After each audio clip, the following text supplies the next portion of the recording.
Kami nak mendengar hadis tentang Dajjal dah lahir atau belum? Dajjal dah hadir. Mana bukti Dajjal dah hadir? Rabbana ya Rabbana, Rabbana ya Rabbana, Rabbana ya Rabbana, Rabbana ya Rabbana, Rabbana ya Rabbana.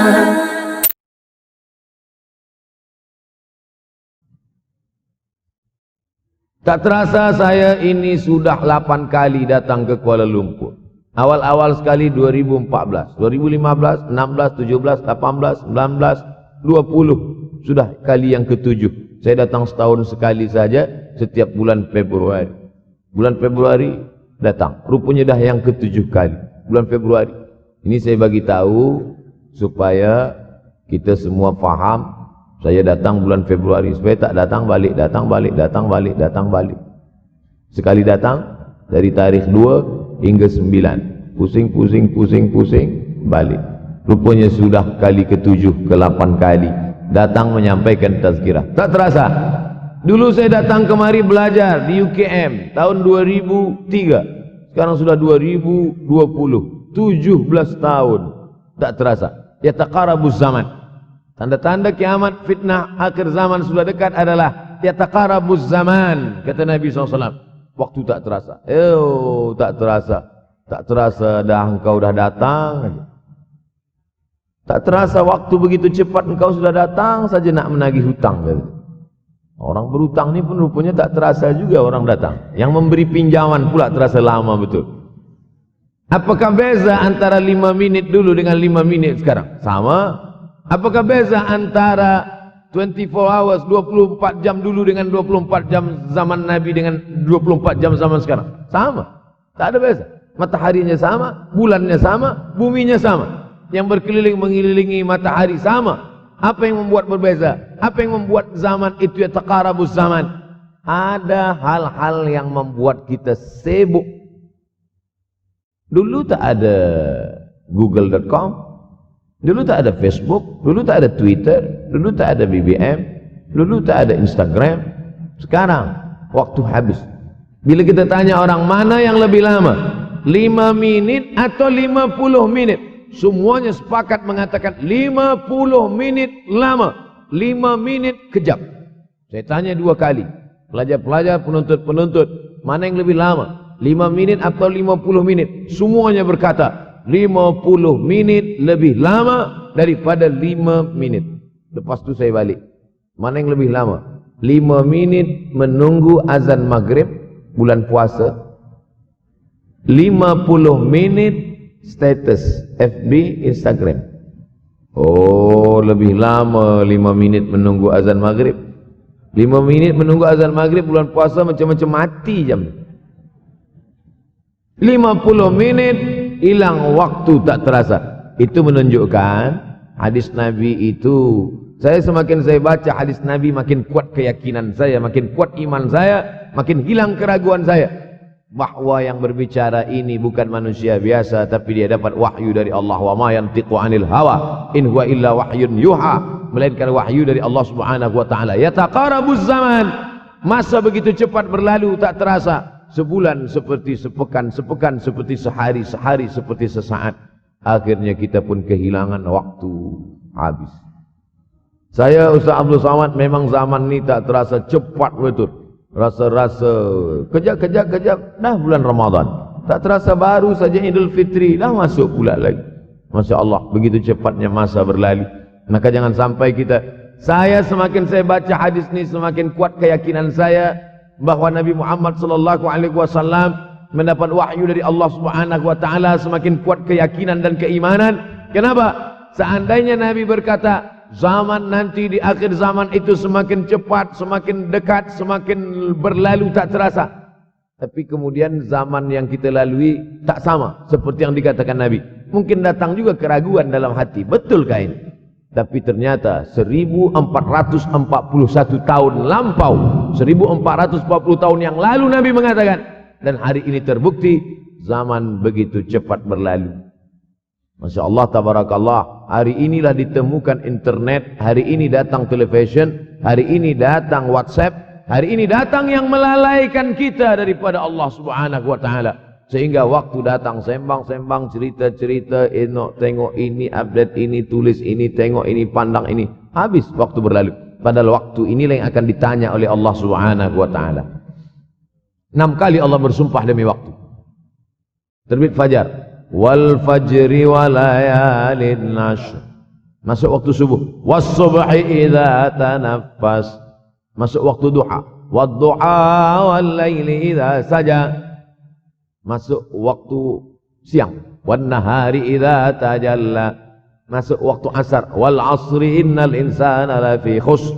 Masuk waktu malam. 2 kali Allah bersumpah demi waktu malam. Wal laili idza saja. Wal laili idza yaghsha.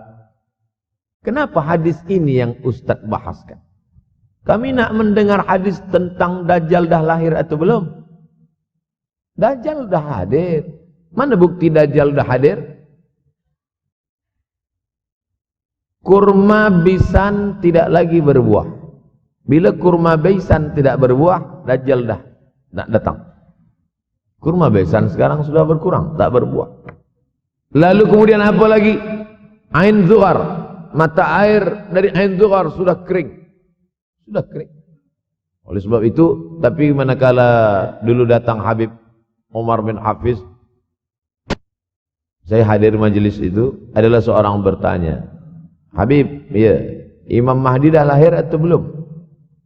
Saya tengok, Habib menjawab, sepertinya dia macam tak suka pertanyaan. Kata dia, kita tak perlu mencari-cari dia dah lahir atau belum, kampung dia di mana, dia lahir di hospital mana, dia tak perlu.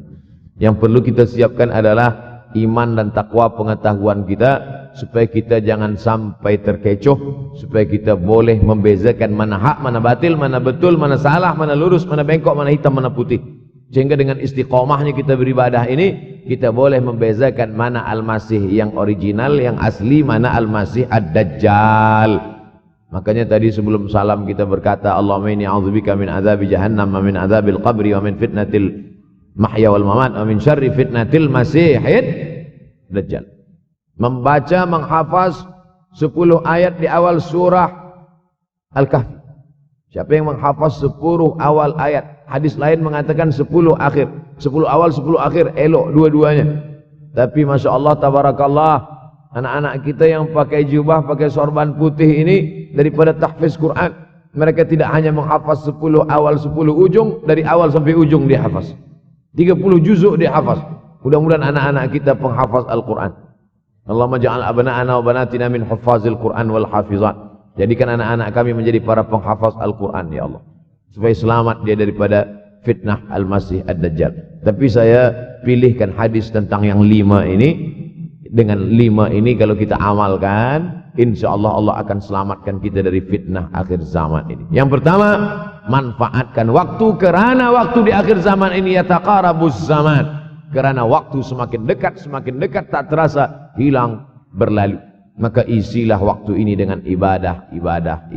Jangan sampai ada waktu yang kosong. Duduk sejenak kosong berselawat. Allahumma salli ala sayyidina Muhammad wa ala ali sayyidina Muhammad. Allahumma salli ala sayyidina Muhammad wa ala ali sayyidina Muhammad. Sempat-sempatkan ambil wuduk solat duha walau 2 rakaat. Sempat-sempatkan sebelum tidur malam solat witir 3 rakaat.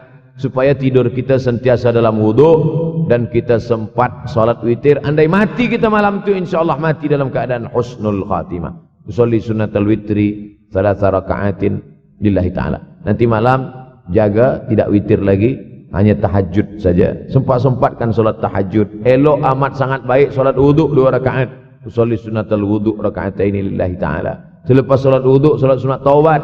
Salat sunat taubat raka'atain lillahi ta'ala. Selepas salat sunat taubat, salat sunat hajat.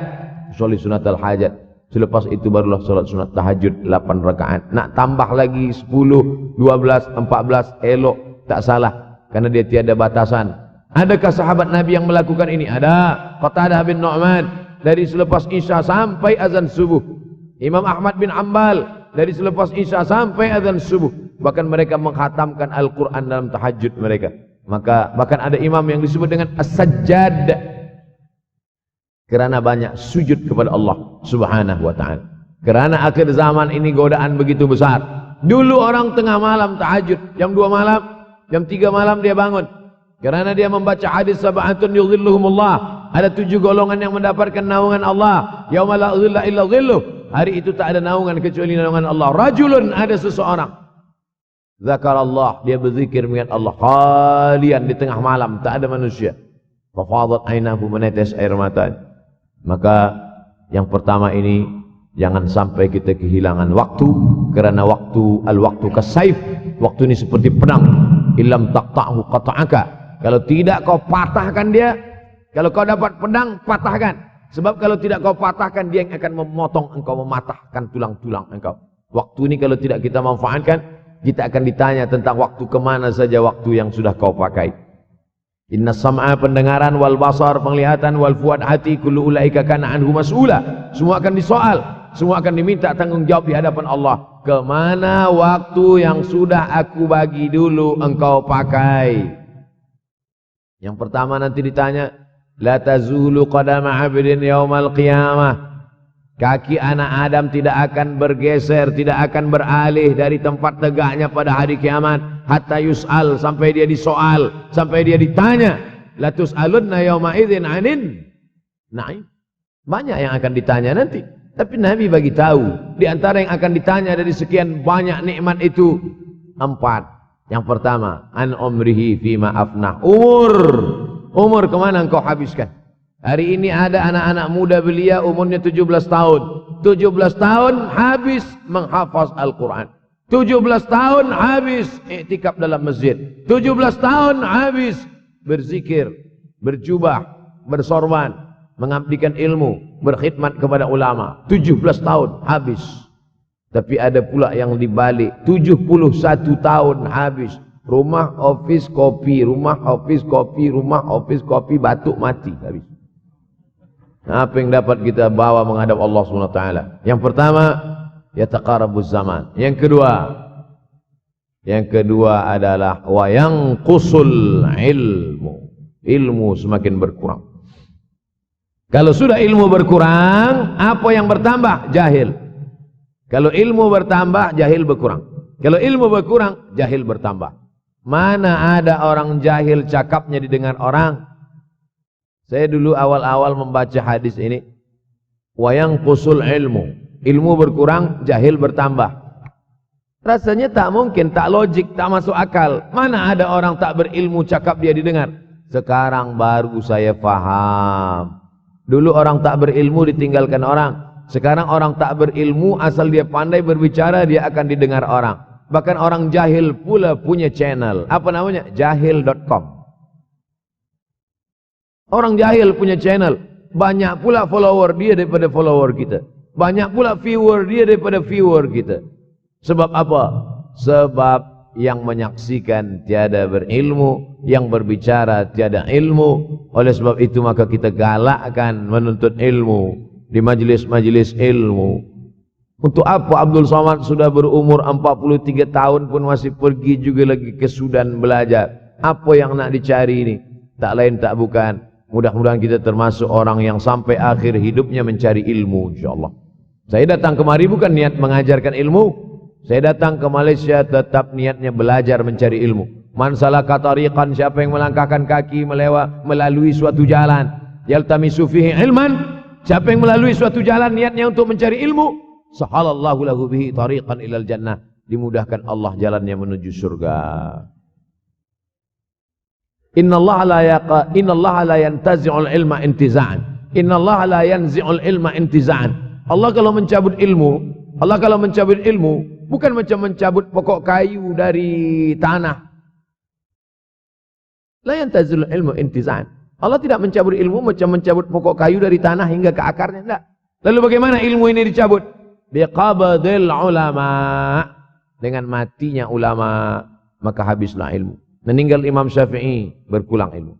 Meninggal Imam Nawawi, berkurang ilmu. Meninggal Imam Fulan, berkurang ilmu. Maka yang hadir adalah al-juhala. Yang lebih menakutkan lagi adalah al-juhala bithawbil ulama. Orang jahil dengan pakaian ulama.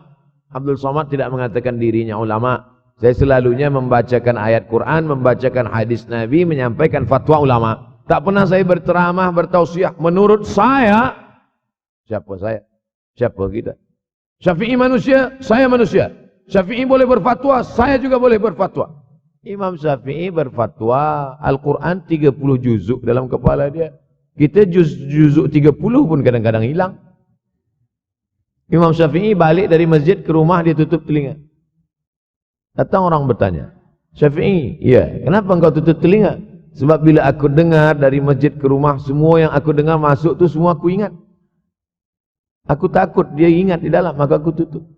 Kita, yang saya sampaikan tadi pun tak ingat. Oh, Ustaz mengejek kami, enggak. Jangankan yang mendengarkan, yang bercakap pun tak ingat. Nasib baik datang orang Jepun mengingatkan kita. Nah, ini, nama dia Sony. Manusia ini lupa. Oleh sebab itu maka yang kedua, akhir zaman, wa yanqusul ilmu, ilmu makin kurang. Maka bersyukur anak-anak yang dimasukkan ke rumah tahfiz. Kalau ada rumah tahfiz di kampung biasa, kalau ada rumah tahfiz di desa, dusun biasa, tapi ada tahfiz di tengah kota besar Kuala Lumpur, masih ada lagi rumah tahfiz Quran. Siapa yang mewakafkan rumah tahfiz? Siapa yang memberikan beras? Siapa yang memberikan duit? Siapa yang memberikan belanja? Siapa yang mengirimkan ustaz? Masya Allah, tabarakallah. Maka ini semua, mudah-mudahan kita istiqamah semuanya insyaAllah. Supaya apa? Supaya lahirlah anak-anak kita yang alim, berilmu. Karena ini makin banyak orang jahil. Al-tau bi ghairi ilmin, memberikan tazkirah, fatwa tanpa ilmu. Dhalla wa adalla, dhallu wa adallu, sesat, menyesatkan. Kalau setakat sesat saja, ini sudahlah sesat, menyesatkan. Na'udzubillah. Masuk yang ketiga. Yang ketiga adalah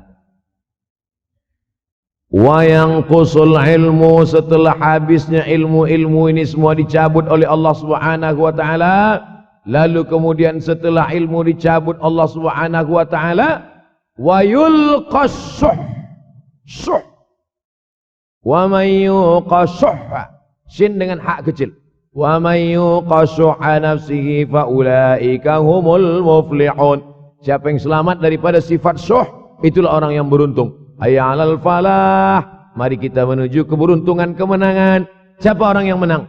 Selamat daripada sifat syuh. Ada orang menerjemahkan syuh ini pelit, bakhil. Bakhil ada yang lebih parah daripada bakhil. Syuh. Bakhil ini, bakhil tidak ingin memberikan uangnya untuk orang lain. Itu bakhil. Dia ada uang 10 ringgit. Uang itu hanya dia makan saja. Dia tak mau walaupun setengah sen kepada orang lain. Itu namanya bakhil. Kalau syuh ini, duit dia simpan, duit orang pula dia makan. Nah, itu syuh. Jadi lebih parah lagi. Oleh sebab itu kalau sudah ilmu ini dicabut, orang menjadi jahil, maka datang penyakit syuh yang ketiga. Apa itu syuh? Hubbud dunya, hubbul mal, wa tuhibbul mala hubban jamma. Engkau sayang kepada harta, amat sangat sayang. Dia pegang semuanya sampai tak meleleh, tak menetes walaupun satu tetes. Akhirnya mereka inilah pendusta-pendusta agama. Ara'aital ladzi yukadzibu biddin. Tahukah kamu siapa itu yang mendustakan agama? Fadzalikal ladzi yad'ul yatim. Mereka itulah yang membiarkan anak yatim. Wala yahuddu ala ta'amil miskin. Dia tidak mempedulikan makanan orang miskin. Sebab apa? Bukan sebab tak ada harta, sebab syuh. Kenapa syuh? Sebab tak ada ilmu. Tak ada ilmu tentang akhirat. Dia pegang, dia simpan, mati, habis. Yang dia bawa hanyalah 1, 2, 3 helai kain kafan saja. Itulah mengapa Sultan Turki, Sultan Muhammad Al-Fatih, Sultan Abdul Hamid. Coba tengok gambar Sultan Muhammad Al-Fatih, Sultan Abdul Hamid Turki dulu. Sorban dia besar-besar. Saya dulu terkejut, lama saya tengok. Kenapa sorban orang Turki ini besar-besar? Lama-lama saya baca, rupanya sorban orang Turki itu kain kafan. Tuan-tuan, balik dari sini beli kain kafan 2 meter. Ikatkan kepala, bawa sembahyang. Supaya ingat mati. Bolehkah menyiapkan kain kafan? Baca kitab Tambihul Mughtarrin, peringatan bagi orang-orang yang tertipu. Di situ ditunjukkan banyak ulama, bahkan mereka menggali tanah di dalam rumahnya. Malam-malam dia tahajud, selepas tahajud dia duduk di dalam tanah itu supaya terasa bagaimana rasanya mati. Gali tanah 2 meter, masuk ke dalam. Tapi kalau nak buat itu kita saja dengan Allah. Jangan pula, banyak juga orang sekarang udah gali tanah masuk ke dalam, streaming pula. Hai guys, nak rasakan mata, mana boleh terasa. Kita saja masuk ke dalam, rasakan macam mana rasa. Sebab kalau cakap saja, marilah kita ingat mati, takutlah kita pada mati. Kita tak tahu bagaimana rasa mati. Kalau nak merasakan bagaimana rasa mati, nanti kalau ada orang mati meninggal dunia, masuk kita ke dalam. Kita sambut jenazah, kita letakkan, kita duduk, rasakan. Ketika Fatimah meninggal, Fatimah emak Sayyidina Ali meninggal, Nabi masuk ke liang lahat. Masuk Nabi ke liang lahat. Nabi berdoa di dalam. Ketika Utsman bin Maz'un meninggal, Nabi masuk ke dalam. Nabi pegang jenazah Utsman bin Maz'un. Meleleh air mata Nabi, turun ke misai, turun ke janggutnya, turun menetes sampai ke bawah. Merasakan bagaimana rasanya di dalam. Dulu saya pernah berjumpa dengan seorang pemuda, telinga dia pakai anting subang. Lalu kemudian saya tengok banyak tato dia. Saya tanya, macam mana cerita awak bertaubat dulu? Mak saya meninggal, Ustaz Abdul Somad. Lepas tu saya tegak di tepi kubur. Macam ada yang menolak saya dari belakang, masuk saya ke dalam. Masa masuk itulah terasa sejuk di kaki. Datang rasa takut saya. Makanya kalau ada orang yang sudah kita bagi tazkirah, bagi nasihat tak juga, nanti ada orang meninggal, bawa dia agak dekat, senggolkan sikit, jatuh. Gitu caranya supaya kita terasa mati ini, supaya apa? Hilangkan penyakit syuh, cinta harta, takut mati, dan membuat kita menjadi bakhil, pelit. Na'udzubillah. ربنا يا ربنا ربنا يا ربنا ربنا يا ربنا ربنا يا ربنا ربنا يا ربنا